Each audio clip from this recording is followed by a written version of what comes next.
It's time for our elected officials to start standing up. And it's time for them to start listening to these people and listening to the people of Idaho. We're listening to the wrong people. How in the world are our elected officials? Now listen to me. They're not our elected leaders. They are elected representatives. They are supposed to represent us. Not St. Luke's. They don't represent St. Luke's. St. Luke's has more than enough money to represent themselves. And guess what? How sad is it that the very people who stand to profit are the ones that are writing our policies behind the scenes, telling them what to do? That's what's happening. We got to start listening to the experts. I am sick and tired of going into stores, hearing stories from our community. We have a great community. I grew up here. I moved away, I came back, and I went, wow, we still have a great community. I was gone for 15 years before I came back, and I said, it's so cool that we get to walk around, people smile at you, people say hi, how are you? Even if they don't know you, we talk to each other. At least we used to before they started this crap. And all they have served to do, we've heard from the experts, all of these draconian measures are not doing anything to mitigate the spread of the virus, but what it is doing is turning our neighbors against each other. That is sad. That's horrible. That is awful. When you walk into a store, instead of seeing a smiling face, you see a mask and some eyes that are looking at you like, oh my God, is he going to get me sick? You know? How sad is that? We should be returning back to normal. What we should be doing is that all the experts in the world, the best experts, the real experts, not the ones who have financial gain from this, but the real experts are saying that we should return to normal. If you're under 40 years old, your chances of getting coronavirus and dying from it, or actually the chances of dying from it, maybe to make sure I say it right, your chances of dying from coronavirus are less than your chances of dying from the flu. If you're over the age of 65, you need to take some measures to protect yourself. You should protect yourself. But putting a mask on everybody in Twin Falls, Idaho isn't going to do it. I have sat down with these experts. I have asked them questions. I have asked questions ad nauseum. And every single one of them tells me the same thing. What I can deduce from it is if you're walking through Home Depot and Lowe's and you walk by somebody, how many times do you stop by somebody in Home Depot and Lowe's and get within 6 feet of them and have a 15-minute conversation? Because that's the only way in hell you're going to spread this virus. It doesn't happen. You don't just walk up to a complete stranger and start up a conversation, especially not in these days. I think we all know better than that. These people in this building need to respect us enough to know that we know better than that. Yet, they're talking about a mandate, and this mandate is only going to hurt our community more. We have business owners in this town. When you look at every single business, every area that has put mask mandates in place, you know what's happened to their business? It's decreased by 50%. How many business owners can afford to lose 50% of their business right now over draconian measures that aren't going to do anything to mitigate the virus? You can't. How about their employees? You know, if you're an employer right now, I'm going to say something completely against what they're going to tell you. If you tell your employees that they have to wear a mask for 8 hours a day, this gentleman will tell you that that's not a good idea. If you're putting it on for 8 hours a day, you know what you're doing with that? You're breathing into it. You're creating humidity. You're creating a warm, moist petri dish for bacteria to grow. Now, there are certain things they could do that would help, but they're not exploring those options because the easy option, the easy way out, is to tell you what to do. Hi, guys. Everybody turn a wave. You know what? These people in here, let me tell you something. I'm speaking out against them very harshly right now. I love them. I love the people that are in that room. I have friends in there, people that I called friends before all of this started. I'm sure they probably don't reciprocate that, but I still think of them as friends. They're part of my community. They're part of our neighbors. And I don't want people in there flipping them off and being mad at them as you're going down the street. They're honestly trying to do the best that they know how to do. The problem is they don't know how to do it. And they need to recognize that, put their pride in their back pocket and say, I don't know what to do, so I'm trusting you to figure it out. And let's go talk to some of the experts and find out what is right to do. We have a representative from District 8 that is here right now that wants to speak. Let's invite her up here real quick.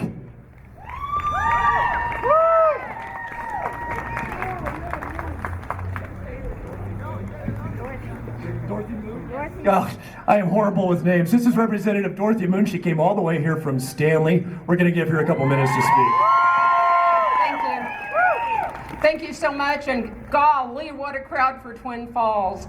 I'm proud to be here. I'm Dorothy Moon, District 8. I represent Lemhi, Custer, Boise, Gem, and Valley County. I've got 16,000 square miles, but I come shopping in Twin Falls a lot. So I love the businesses down here. In fact, we just stopped and got lunch on our way, and I believe that business owner is here, but I'm not going to mention names. So I'm proud of that. Very proud to have you here. As a legislator, first question I have, are any other Twin Falls legislators in the audience? Oh, I'm sorry. Okay, well, I want to tell you that a legislator's job is to represent you.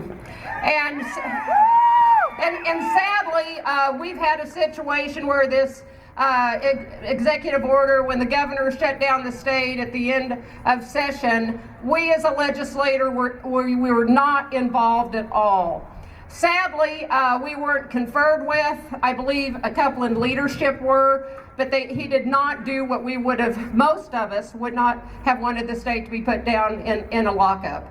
So I want you to know that we've tried to go back into a special session, me along with 14 other representatives, which we can legally do, tried to gather. We could not gather a quorum to end this executive order. However, if you know, about a month ago, we had an extraordinary session. I love these names. Anyway, so we have this extraordinary session, and we as a House, we had voted for a concurrent resolution which would have ended the executive order that the governor has put out on the state for us to follow. And we passed it, and then it got held up in the in the Senate. They did not concur, so the order stood in place.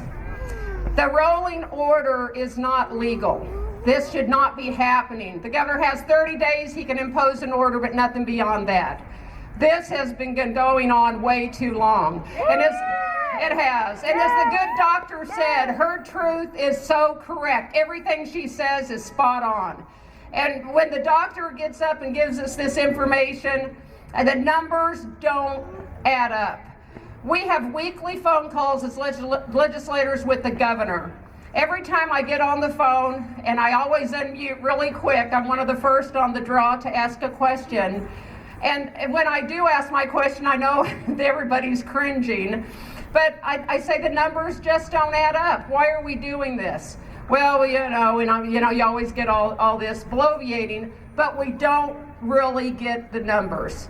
And then it gets to the point where I'm sure all of these phone calls are implying that the House concurs with what the governor is doing. I will tell you, every time I unmute, I say, Governor, I do not concur with what you're doing, and I know the people of Idaho, they do not know that, but I don't concur. We have to get back to living our life. When this epidemic first came in, Blaine County was the first one to shut down. I live up the Yankee Fork, the old gold mining district off the grid. But it is colder here right now than when I left this morning. It's the wind. But anyway, the people in Blaine County, they fled. They fled Blaine County because they had this mask mandate and stay-at-home order. They were living in campers up the Yankee Fork. And I thought, great, good for you. At least you're taking care of them, doing what you feel like you need to do for your situation. And that's what everybody needs to do. If you're at risk, put on a mask. Stay home. If you're not, get out, enjoy life, and get to work. No, I feel very strongly about that. I do appreciate all of you being here. Twin Falls is sometimes, a lot of people, we got to get involved. And Tom Munns and the John Birch Society is a good place to start. If you haven't spoke with him yet, please try to make sure you get that time in. Anyway, I'd like to thank you so much for coming out. Get a hold of your legislators. In January, we are going to take the power back from the governor and not allow this to happen again. Thank you so much. Get a cup of coffee and warm up. Thank you so much. Well, she can rally a crowd, can't she? Okay, guys, so what is this really about? A lot of you are out here. At last count, we were at like 250, and I think that was probably at least 80 people ago. We got over 100 people that are listening in on the live stream right now. I thank you. I hope that you're sharing it because the people at Twin Falls need to hear this. We've talked about the medical aspect of this. We've talked about the science aspect of this. These are all very important things. But the truth is, the reason we're here right now is to talk about the tyrannical side of this. And I know that's a strong word. Tyranny is an extremely strong word. But I'm not calling them tyrannical. Our forefathers did. Anybody that would usurp the Constitution, that would step and infringe on your individual liberties, they said they are tyrannical. They did. That is what they call it. And we need to understand that it is time that we start getting together like this, getting together today, right now. This is important. It's extremely important that we do this. But the most important thing that we can be doing right now is we can start getting together more often. Every single time that our government tries to step on our individual liberties, they need to know it's going to gather a crowd that's 3 times this size. It's time to stop living in fear. And it's time to start living again. And it's time to start exercising our liberties again. It's time to start enjoying time with our friends and our families again. Because there's more to life than just a number. That number, how old do we get? Of course we want to live to be a ripe old age, but what are you doing between birth and death? That space in between, when they're locking us down, when they're pinning us against each other, when they're telling us that we got to wear masks and do all this stuff that does not match the science, this is what our forefathers were worried about. They were worried about people who don't know what they're doing telling us what to do. So I'm going to bring up a couple speakers next that are going to talk on this. I want to tell you what's going to happen here really fast. At 4:30, which is in about 20 minutes, they're going to open up the doors for sign-ups. And that sign-ups, they have promised us, and we're going to hold them to that promise, that every single person that wants to stand up and make their voice heard will have 3 minutes to do that. All you got to do is put your name on that piece of paper, and I'm asking every single one of you to do it. Let's keep them here till midnight, if that's what it takes. Because you deserve to be heard. Kirk, I'm going to invite Kirk to come up here from Kirk's Law Corner. He's going to talk about the legal side of this a little bit. Title 18. And then I think a couple of you recognize that gentleman over there in the cowboy hat, and we're going to get him up here in a few minutes.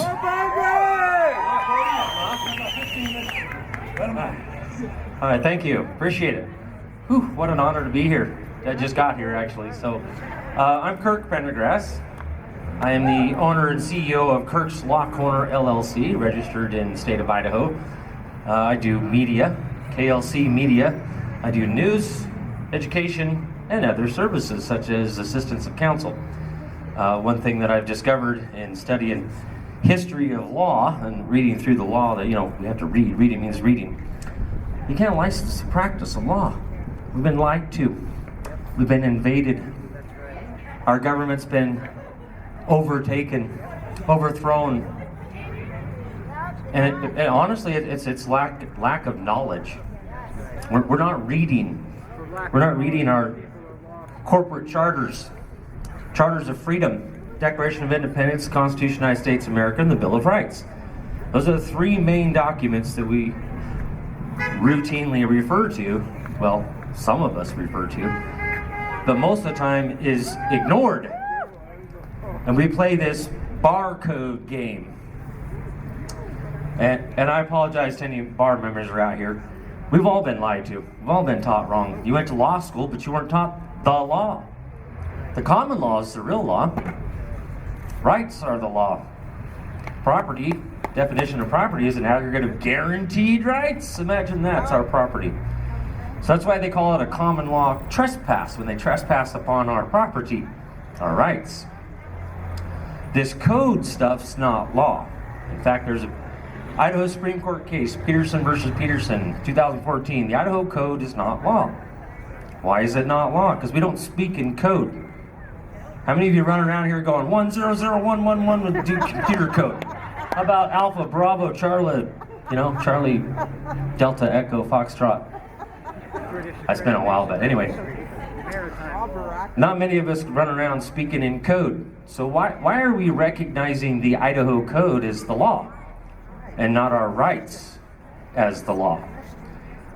Most every single state constitution, aside from New York that I've discovered, Article 1 is a Declaration of Rights.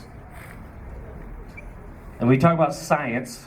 I got a little bit different kind of science here. It's called the science behind the law. It's called American jurisprudence. So what is the science behind American law?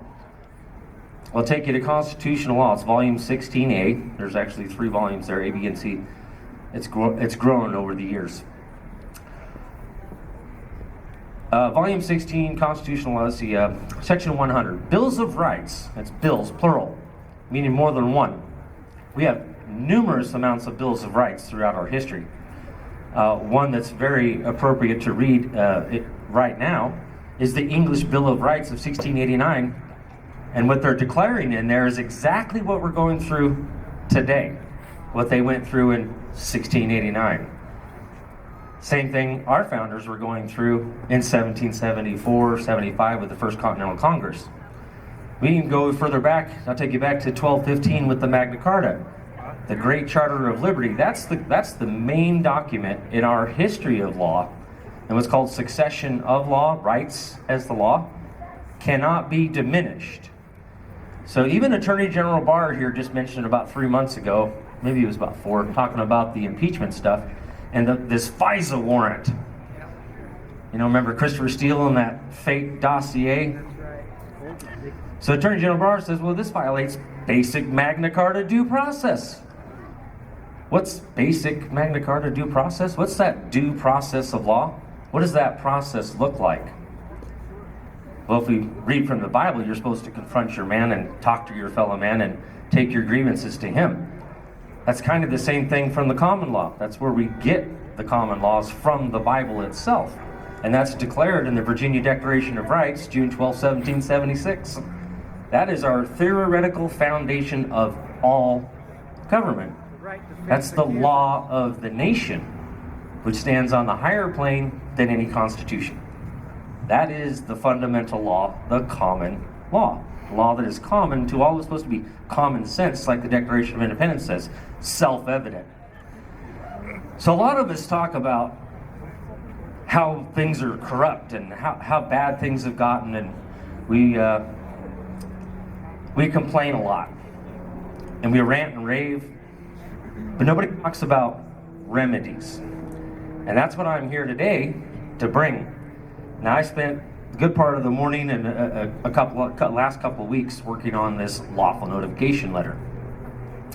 And I didn't print it out before I came. I was hoping that Shane had it printed out and ready to go before I got here, but it's 17 pages, and that's like scrimping. Putting these people on notice of what they're doing is unlawful. But what does God teach us, right? He teaches to have compassion for our fellow man. So I'm asking you to have compassion for these people as public servants that are supposed to, right there, it says right there, people serving people. That's how our form of government is supposed to be. Of the people, by the people, for the people. Not for corporations, not for to line their own pockets with billions of dollars. 1.5 billion was the first set of money that came to Brad Little. March 13th with the proclamation. which according to Article 4, Section 9, he was supposed to call the legislature into session to deal with the grounds for calling the state of emergency. So that's a violation of due process of law right there. Wholly void for any effect, all of this. Since its inception, that's Marbury versus Madison, by the way, leading case in the United States of America. Anything that comes in conflict with the Constitution is void for any effect from its inception. We don't have to go to court to go, hey, here's the Constitution, Article 4, Section 9. Hey, Governor, you forgot to follow due process of law here. And I called him on it on a town hall call meeting that was hosted by the AARP. And I specifically asked him why he didn't follow due process of law in accordance with Article 4, Section 9 of the Idaho Constitution, because you're exercising powers that properly belong to the legislature. Our direct representatives, where we're supposed to be able to go in there and talk to them, not this stuff right here. We're supposed to be in the legislature. These people do not have this power, period. Doesn't exist in our form of government. This is an usurpation of power. It's subversion of the law. And I'll get right to it. It's treason. It's giving aid to our enemies. Our declared enemy is a tyrant. It is declared in the Declaration of Independence. How about subjecting us to pretended acts of legislation? They think they have the power to make a law that says, oh, if you don't wear a mask, that's a misdemeanor and you can get up to 6 months in jail. Who in the heck are you? Wait, you serve the people. You don't get to dictate to me what the law is. My rights are the law. That's your policy, and you don't even have the power to make that. Policy only applies to them. We dictate to them what their limitations and their scope and authority of that. We call this an emolument. That's a big word. I had a hard time pronouncing that one at first. But it took me about 3 tries, I figured it out. But I also thought there was an extra letter in there. So, a gentleman out of Florida, CEO of eClause LLC, is loss prevention for the government of the United States of America, filed a petition into United States Congress. And he says, hey, the bar is a monopoly. He challenged it as a monopoly because can you go to somebody else for assistance of counsel aside from the member of a bar? And I've tried it several times. I've gone in. Some judges will recognize that we have the right to the assistance of counsel. It does not say you have the right to be represented by a member of a bar. So that got challenged in the fact you licensed practice of law. So they weren't prepared at that time. This was back in mid 2017. And so they said, okay, we're going to allow you to create your own practice because we're not going to declare the bar a monopoly yet. So in October of 2017, Congress supplemented Title 42 to create loss prevention for the government of the United States of America. How many people are familiar with loss prevention in the private sector? Maybe you got businesses or have worked for a business that has loss prevention? Nobody? How about the movie Office Space? Remember the Bobs? What is it that you actually do here? Okay, an emolument, one, is the seat in government. So it's also the paycheck. So any advantage, profit, or gain received due to one's position of employment or holding of office, that's an emolument. Okay, it's a paycheck. But we can't pay these people to trespass the law. That's a federal offense. Title 18, subsection 643, is embezzlement. And the word emolument is underneath embezzlement. So that's one of the felonies that I've put in the lawful notification letter to these folks. The other one's Title 18, 241, and 242. A lot of you probably are familiar with that if you studied any part of the law. So it's acting under color of authority or color of law, which is the Idaho Code. It's not law. So anytime you take action under Idaho Code, you're acting under color of law. That's a felony. It's a federal offense, not just a felony, but it's a federal offense. It's actually part of Article 4, Section 4, a guaranteed Republican form of government.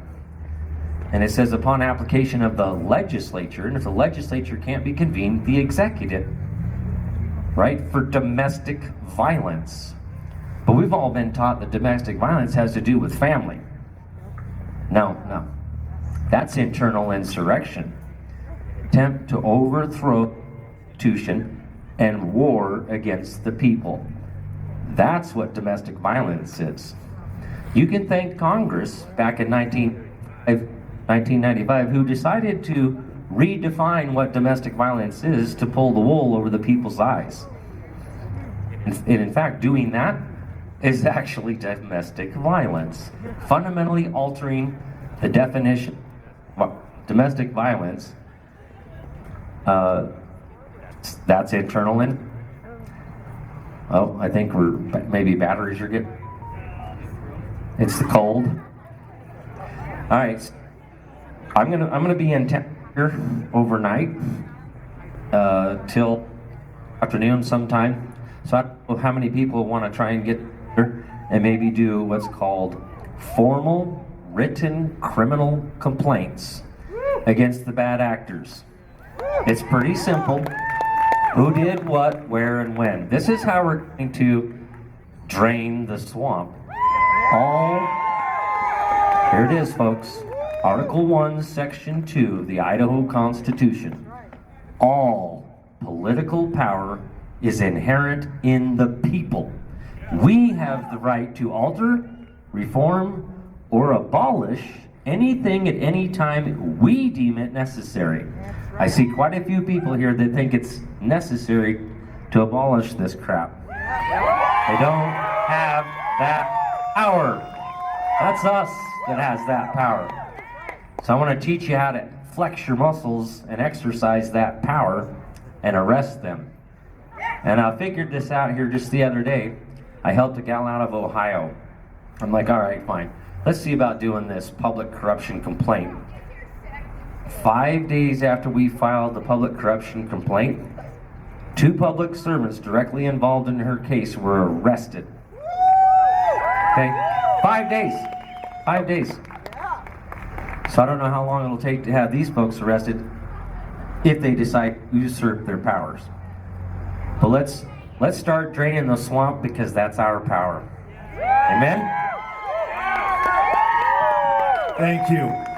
You know, that is the one thing that they count on, is that you don't know the law. And they bank on that, and then they pull in their attorneys and they say, oh no, what they're doing is legal. But like those folks found out in the other state, a couple of them just found out that they were wrong. We don't want to do this. The bottom line is I don't think anybody here wants to send the cops in to arrest our city council. We don't want to see that happen. We don't want to see those members. What we want is for them to do the right thing, respect our liberty, respect our rights, and just vote no. And by the way, Post Falls respects their rights. They just voted their mandate down 4-2. We just got that in. They respect their rights. We hope that the city of Twin Falls will do the same thing. Ladies and gentlemen, our next speaker probably does not require very much introduction, but we're going to bring him up here. He is going to speak to you a little bit more about flexing your muscle, about exercising your rights. He has been beat up by our government over and over and over again, but still, he's like a weeble. You know, a weeble will wobble, but it won't fall down. Remember those? Mr. Bundy, I'm not going to say any more about you. Take the stage. Thank you, Shane. Thank you. Thank you for having me out here. I'm going to try to get this stuff in here. I need both hands, so here we go. All right. So, again, thank you, Shane. I'm grateful to be here. It's cold, man. When I left Emmett, it just wasn't even near this cold. I get here and starting to shiver. So just recently, over the last couple of weeks, I was purged from Facebook, and anybody that was associated with me was purged from Facebook from C to Shining C, and basically most of the other social media platforms. And I I thought maybe I should feel bad. I didn't know whether I should feel bad or feel good about this, but I will say this: it's been nice not to post on Facebook. But I also asked the question like, well, why would they care about me? Why would they care about people's rights? Why would they care? And then on the election day, something happened to me where my phone was actually shut off. So I called Verizon, who's the carrier, and I've spent the last week over 9 hours working with them, and still my phone has not been restored.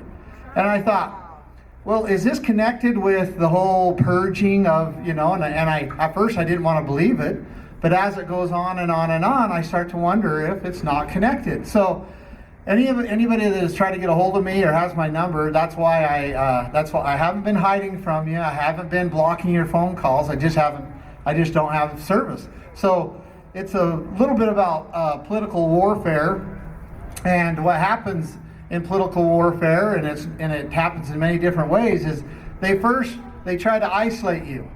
They try to isolate you so you don't have a voice. They do it either by incarcerating you, or they somehow isolate you, and then they demonize you. Then they come out with these articles and so forth. Maybe you read some of them about how I'm a domestic terrorist, about how I'm building an army, and all these other crazy things. And then if they can get the general public to believe it, then guess what? Then they try to destroy. And that's what they'll try to do with you. It doesn't matter. It's not just me. This is old time political warfare. They will try to isolate you. Then they'll try to demonize you. And they'll demonize this whole group here today. The papers will demonize you. They'll try to make it look like you're an isolated people, that you're radicals. They'll try to demonize you, and their whole point is so that they can use force to stop you or to control you. Now, I need both hands here. I'm going to set this down. So I went to the news, right, the great news, and I started reading some headlines, and hopefully I can make my point here. So it says, mask wearing and the common good. Wear face masks for the common good. This is from the Medium. This is from 910 News. Pope Francis calls health of all a common good. From the Albuquerque Journal, common good outweighs the right not to wear masks. From the Gazette Extra, keep in mind the common good and wear a mask. Journal News, for the common good, wear your mask. And it says, after a spike in case, the governor made a tough love decision to protect livelihoods and save lives by mandating use of masks for the common good. You see do you see something common here? Nash and Banks, face masks for the common good. This is Lancaster News. Sometimes the common good outweighs the individual freedoms. Right? National Herald. Pope Francis calls health of all, I think I said that, a common good. I think I already read that one. Wearing a mask about greater good. So you get ready. I mean, you've heard it the last year, last 6, 7, 8, 9 months, whatever, about the common good, right? We need to act for the common good. Well, let's talk about the common good a little bit. Here's an article out of the Stanford Encyclopedia of Philosophy. And it says the common good refers to those faculties that the members of a community provide to all members in order to fulfill a relational obligation they all have to care for certain interests that they have in common, right? So everybody has a duty to care for everybody. And so let's go on. Let's talk about like the reality of this. I would like to define socialism. Okay? Probably something that you've already read, but a political and economical theory of social organization which advocates that the means of production, distribution, and exchange should be owned or regulated by the community as a whole for the common good. Communism, a theory of system of social organizations based on the holdings of all property for the common good. Actual ownership being ascribed to the community as a whole or the state. Collectivism.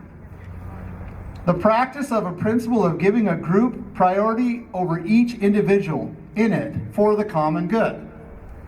Right? So we start to see the common good, what it's all about. Now, I'm not going to be really exciting here, and I hope that you don't view me right now as someone that is here to entertain you. I'm hoping that I could educate maybe a little bit, or give you some weapons so that you can use them, and I mean that in a literal and theoretical word, so that you can use to talk to your the city officials. I mean, are they communists right now? Are they acting like communists? Are they acting like socialists? Are they trying to communalize our rights? That's exactly what they're doing. Well, this has been done before. So if you go, a great resource is to actually go to the Library of Congress. It's amazing. And go into the 30s and to the 40s when they were fighting communism, when the world was at war over communism and socialism, because the Library of Congress was clear full of documenting the atrocities of those who were wanting to control people's bodies, their properties, for the common good. Now let me read you, in November, I might get a little boring here because I'm going to read a little bit, because I think it's important that I share these things. In November, and cut me off when I'm done, just cut me off. In November 1927, yes. Before you get into that, Yeah. I just need to make a real quick announcement. It is 4:30. I don't want all of you to leave at once because you need to stay here and listen.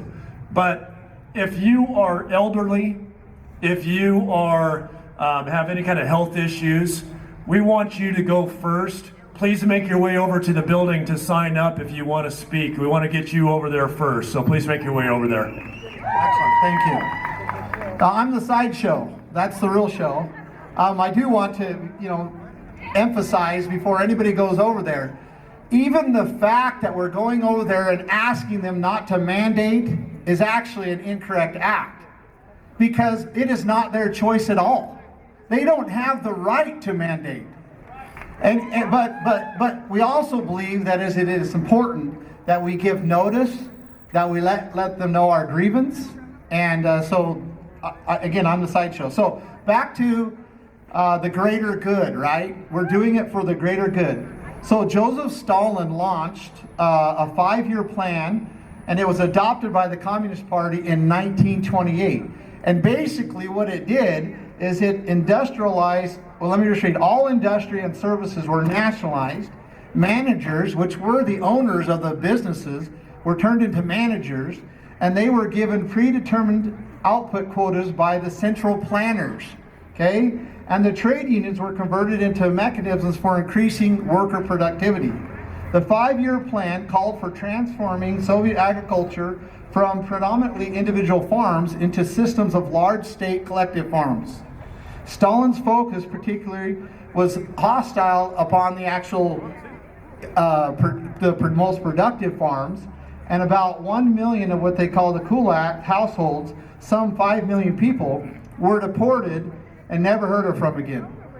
Forced collectivism of the remaining peasants resulted in a disastrous disruption of agricultural production and a catastrophic famine in 1932 to 1933.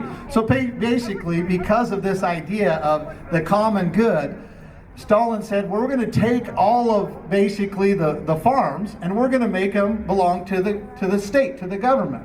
And then we're going to take all the owners, and we're going to make them the managers.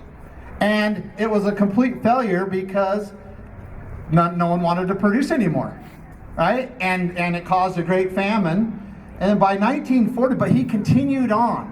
By 1940, approximately 97% of all peasants' households had been collectivized, and private ownership of property almost entirely was eliminated.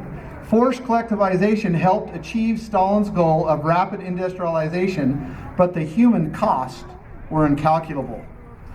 Okay, so who knows who was the greatest enemy of Stalin during his times? Anybody know history? It wasn't the United States of America, it was Germany, right? But guess what? Germany was doing the exact same thing as Stalin. The exact same thing. So the National Socialist Program was a 25-point program that Hitler announced in front of about 2,000 people on February 24th, 1920. I want to read you a couple of these points, and then I'm going to basically make my ultimate point. So, going down through these 25 points, my hands are cold here. Now, this isn't all of them, but we demand that the state be charged first with providing the opportunity for a living and the way of life for the citizens. Is that the state's responsibility? That's our responsibility, right? That's your right. It's not the state's right. But as soon as the state takes responsibility for that, guess what? You come second. Point 10, the first obligation of every citizen must be to productively work mentally or physically. The activity of the individual may not clash with the interest of the whole, but must proceed within the framework of the whole for the benefit of the general good. Right? 11, the abolition of unearned incomes. That's basically property. Any profit from property. We demand nationalization of all businesses which have been up to the present formed into companies. State took all the businesses. We demand that the profits from wholesale trade shall be shared out. Remember, this is the 25-point for the National Socialist Party in Germany, and this was enforced by Hitler. We demand land reformation suitable to our needs, the state's needs. We demand struggle without consideration against those whose activity is injurious to the general interest. The state is to be responsible for a fundamental reconstruction of our whole national education system. The comprehension of the concept of the state must be striven by the school as early as the beginning of understanding. So the children were to be taught that the state was in charge from the very beginning. We demand the education at the expense of the state. 21, the state is to care for the elevating national health. We demand, 23, we demand legal opposition to known lies and their propaganda through the press. All writers and employees of the newspaper appearing in the German language must be members of the race. Non-German newspapers be required to have the express permission of the state to be published. They may not be printed in German language. Publications which are counter to the general good are to be forbidden. We demand legal prosecution of artistic and literary forms which exert a destructive influence in our national life. 24, we demand freedom of religion for all religious denominations within the state so long as they, quote, do not endanger the existence of oppose the moral sense of the German race. The party as such advocates the standpoints of positive Christianity, combats the Jewish materialistic spirit within and around us, and is convinced that a lasting recovery of our nation can only succeed from within the framework of, quote, the good of the community before the good of the individual, unquote. For the execution of all this, we demand the formation of a strong central power. And then the leaders vowed to this. The leaders of the party promise, if necessary by sacrificing their own lives to the support by the execution of the points set forth above without consideration. Tell me if a lot of that sounds familiar or not. Does it not sound familiar? The Ten Commandments reads, thou shalt not steal. And we find ourselves here in history fighting the same thing. So some of the most wicked things that have ever happened in the history of mankind has been done for the greater good. You cannot have a forest of trees without having trees. And what benefits a tree, right? will benefit this for us. But to take an individual's rights and say they do not matter, or say that they're overwritten by the common good, is just a ploy that has been used over and over and over for individuals to get in control and to have control of that and to oppress the people. So I offer you this. Now, the question is, what do we do? Like, what actually needs to be done? I don't believe that going to the governor and asking him to stop what he's doing is going to work. I don't even know that going to them, even though they're local, so you might have more influence to them, going to the city members, council members, and asking them to please don't do something that they have no authority to do in the first place. I don't know that would work.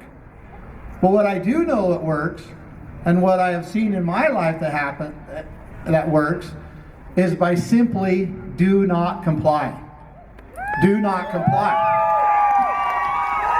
And in fact, if you do comply, what you have just done is you have basically granted your rights to them and said that it is a privilege.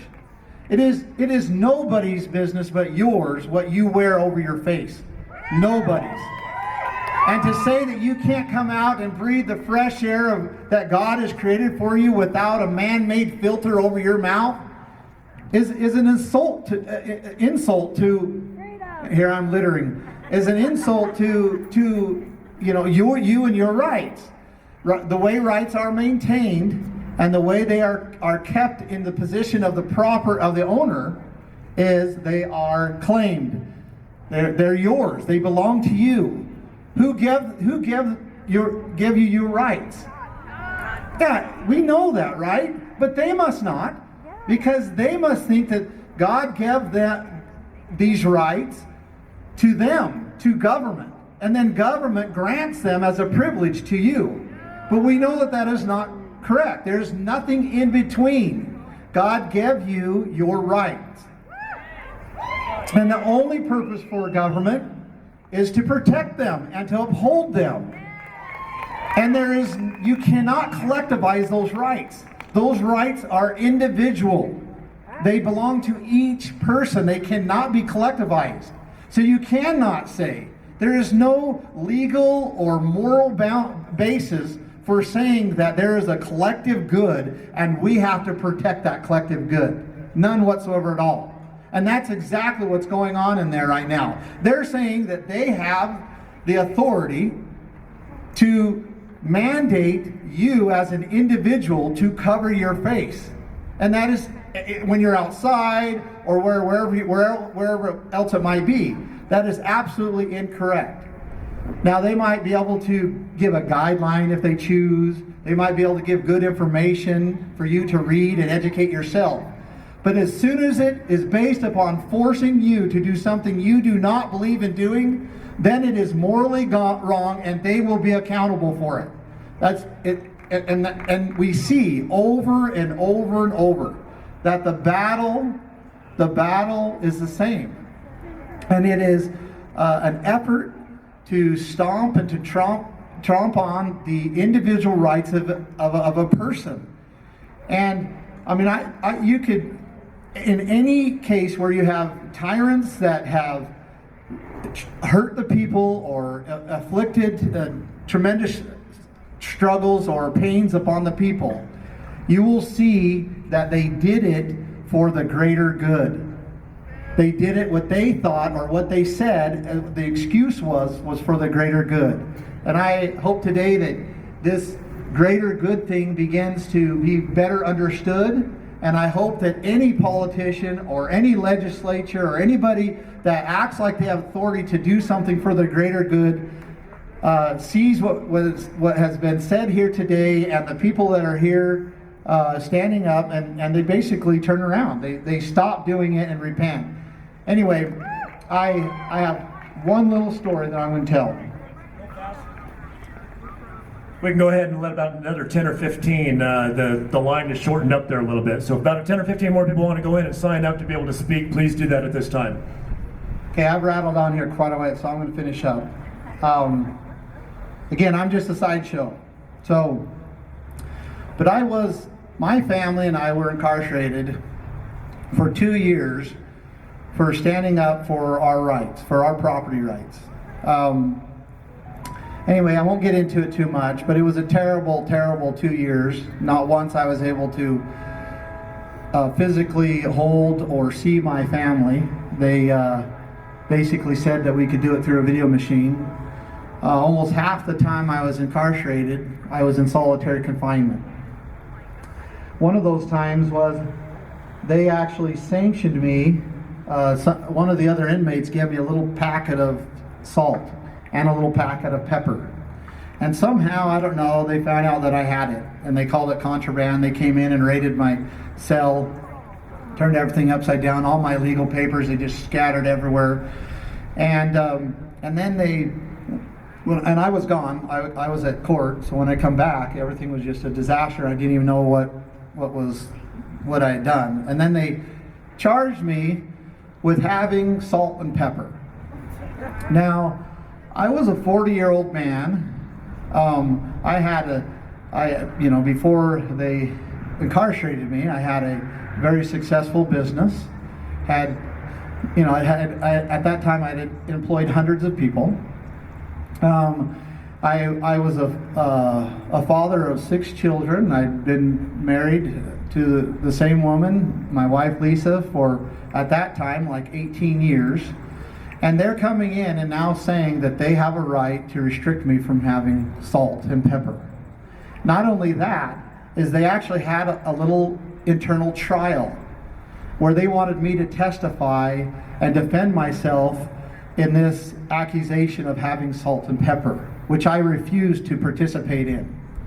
Anyway, they convicted me of having salt and pepper, and the sentence was 10 days in solitary confinement.